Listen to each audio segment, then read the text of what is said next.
catastrophe survient dans un village situé au sommet d'une colline dans le territoire de Nyiragongo, où les habitants ont leur champ sur un versant gauche au bord d'un ruisseau. La nuit, une pluie diluvienne accompagnée d'une forte tempête s'abat sur le village.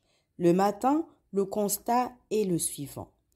Toute la végétation des champs, sable, argile, limone, sol, dépôts caillouteux sont enlevés et déposés dans le ruisseau. Une excavation d'environ 50 mètres de profondeur s'est installée. Quelques cases ont perdu leur toiture.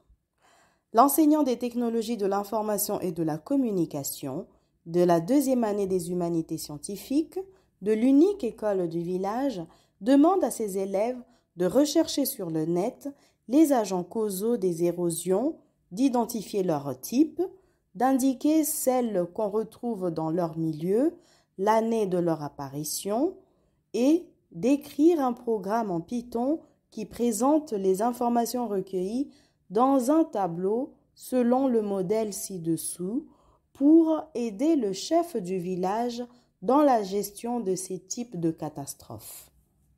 Bonjour. Précédemment, nous avons étudié l'algorithme. Un algorithme est une succession d'opérations à effectuer sur des données pour atteindre un certain résultat.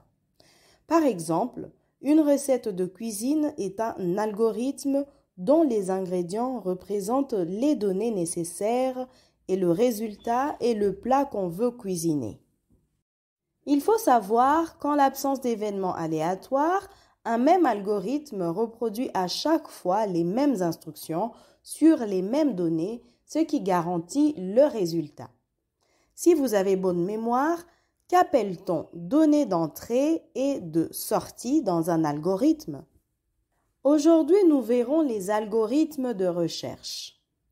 De façon simple, lorsque l'on cherche l'indice d'un élément dans un tableau trié, alors on parcourt celui-ci du début à la fin en comparant chaque élément rencontré avec l'élément recherché. Tout d'abord, voyons l'algorithme de recherche séquentielle. La recherche séquentielle ou recherche linéaire est un algorithme qui sert à trouver une valeur dans une liste. Elle consiste simplement à considérer les éléments de la liste les uns après les autres jusqu'à ce que l'élément soit trouvé ou que toutes les cases aient été lues. L'objectif est de rechercher une valeur dans un tableau. Si la valeur est trouvée, on retourne son indice, sinon on retourne -1. Le principe de la recherche séquentielle est simple.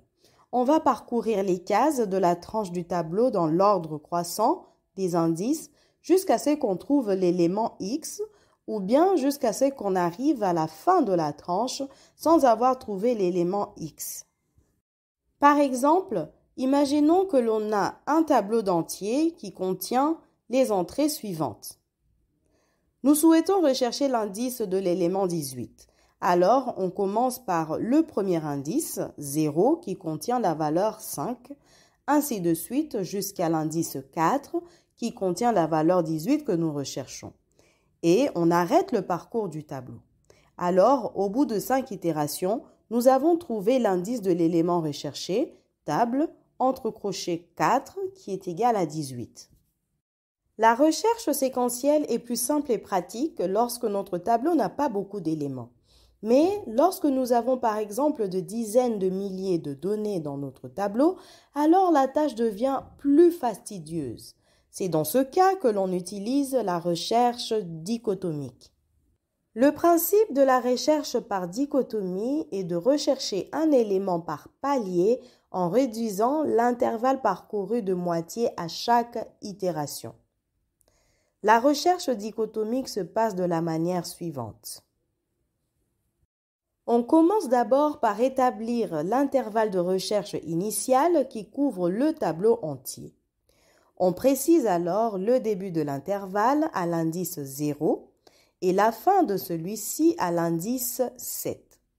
Ensuite, il faut calculer l'indice de l'intervalle de la case du milieu comme suit. Milieu égale début plus fin, divisé par 2, ce qui nous donne le milieu égal à 3, car l'indice doit être un entier.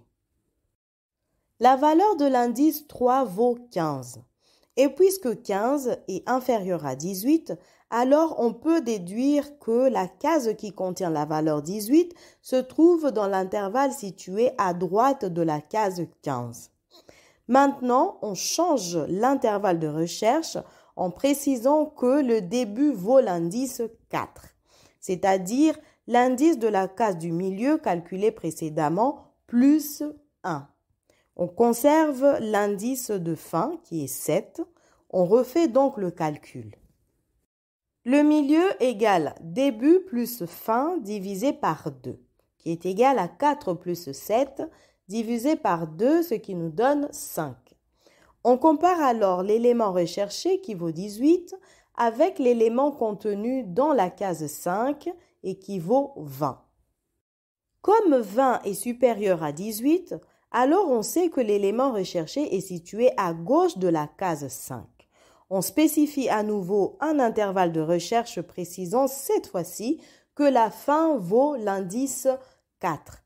Début égale à 4, fin égale à 4. Le milieu égale à début plus fin divisé par 2, ce qui est égal à 4 plus 4 divisé par 2, qui est égal à 4. Enfin, on compare 18 avec l'élément contenu dans la case 4 qui vaut 18 aussi. Ceci veut dire que l'élément recherché a été trouvé et la recherche est aussitôt interrompue. L'utilité de cette méthode est manifeste lorsque l'on a affaire à des tableaux volumineux. Pour terminer, voici un exemple concret d'un algorithme de recherche. Les variables de l'algorithme sont tab qui correspond au tableau d'entiers triés, lm qui correspond à l'élément à rechercher, deb et fin qui correspondent au début et à la fin de l'intervalle de recherche, m qui correspond à l'indice de la case du milieu de l'intervalle établi, trouve qui correspond à un booléen qui renvoie vrai si l'élément recherché est trouvé. Voici notre algorithme. Dans cet algorithme, on commencera d'abord par initialiser et trier le tableau table. Cet ensemble d'instructions a été déclaré à l'aide d'un commentaire pour dire que ce tableau est déjà prêt à l'emploi. Pour cet algorithme, on considère que le premier indice vaut 0. Ensuite, il faut préciser la valeur de l'élément recherché. Maintenant, il faut délimiter l'intervalle de recherche dans le tableau. Dans un premier temps, l'intervalle englobe le tableau entier. On initialise donc la variable deb à 0 pour signifier que l'intervalle commence à l'indice 0 et la variable fin à longueur tab-1 pour dire que ce même intervalle finit au dernier indice du tableau. Ensuite, on calcule l'indice de la case du milieu m.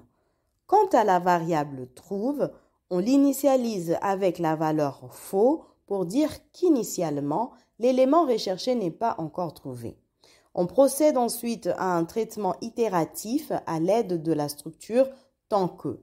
En effet, tant que début est inférieur ou égal à fin, on procède au traitement itératif. N'oublions pas que les variables qui feront office de début et de fin changeront de valeur à chaque itération de telle sorte à rétrécir l'intervalle de recherche.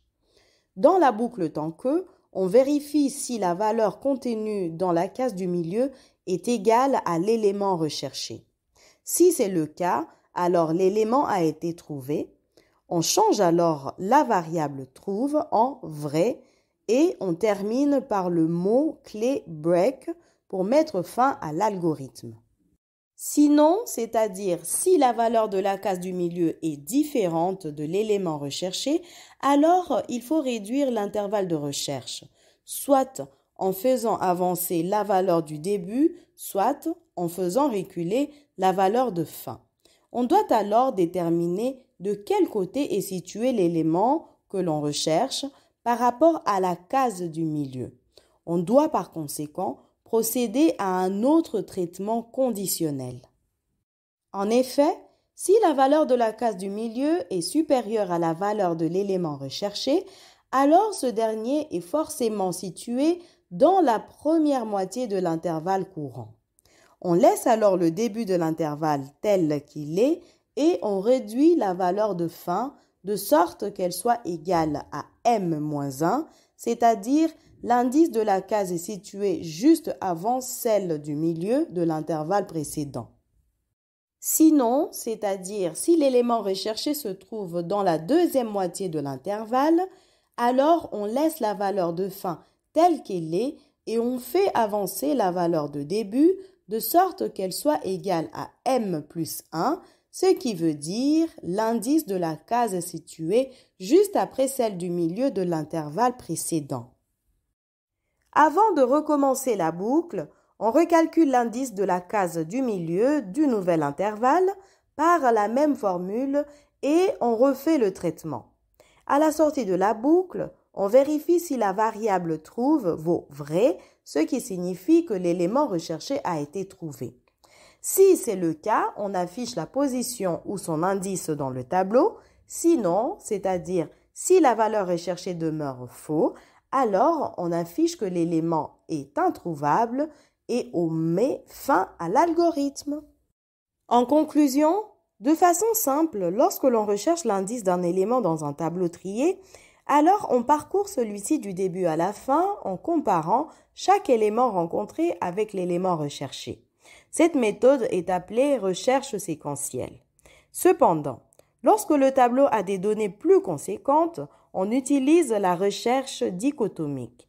Il s'agit de la recherche par palier.